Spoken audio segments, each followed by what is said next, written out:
All right, hey everybody, it is Tony, and I am back. And by the graphic, you can see that it is TTM Day from Cleveland. And today is the day that I forego my fandom of Chicago sports teams and I yell, "Go Tribe!" Just kidding. Cleveland, Ohio, the greatest place on planet Earth for any World Series, especially in 2016.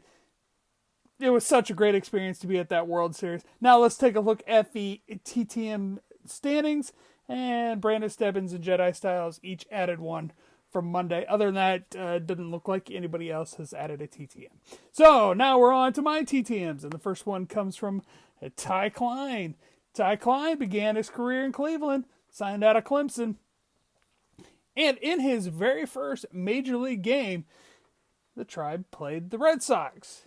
Standing in left field that day was Ted Williams. Ty Cline had 2 hits in his big league debut, a single and a triple, but neither went to left field where Ted Williams was standing. They went to right field. But still cool that, standing out there in left field was Ted Williams. I mean, if I would have hit the ball to left field, I'm like, Ted, can you sign that ball? You touched that ball. Can you just sign it for me, please? I don't know. They probably didn't think like that in the 60s, is my guess. Next one, it comes from Notre Dame legend, Vagas Ferguson. Vagas Ferguson, at the time of his graduation, he was Notre Dame's all-time leading rusher. That has since been passed by Autry Denson, and he also had the record for most rushing yards in a game, which has been surpassed by Julius Jones since then. Julius Jones did it against Pitt in 2003, and Autry Denson broke the rushing record in 1999.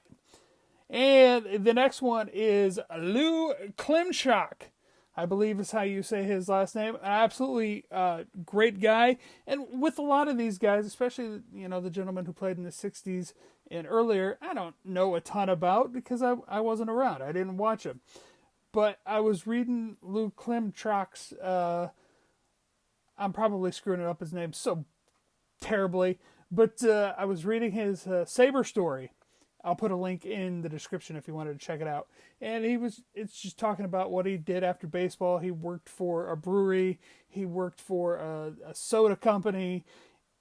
But what he was really focused on was working in the MLB Alumni Association and helping former players, Negro leaguers, minor leaguers, guys who had spent time in the big leagues and who had fell on hard times, and he would help facilitate and get some money to them so they could go to the doctor or have a surgery or whatever the case may be. That was Lou's job, working with the MLB Alumni Association, just making sure that people were taken care of, including wives, whatever, they were all taken care of. He facilitated that, and he also answered my questions because he had spent time playing in DC, and I asked him about playing in RFK Stadium, which is now a dump and I don't think exists right now.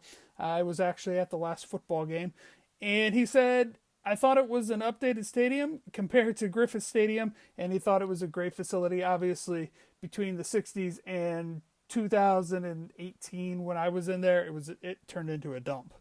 And then he also played some minor league baseball in Shreveport, where I spent a couple of years working at a small college, also known as Robert Parrish's alma mater.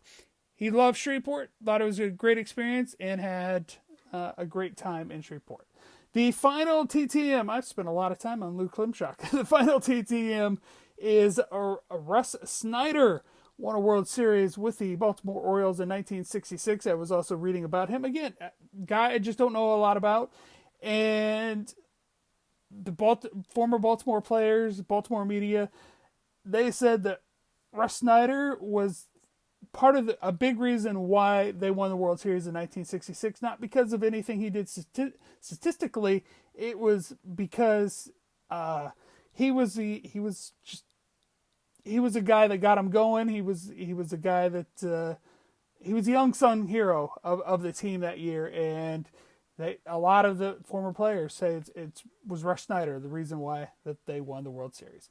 So that is all I have for today. Thanks for watching, everybody. Have a great day. Bye-bye.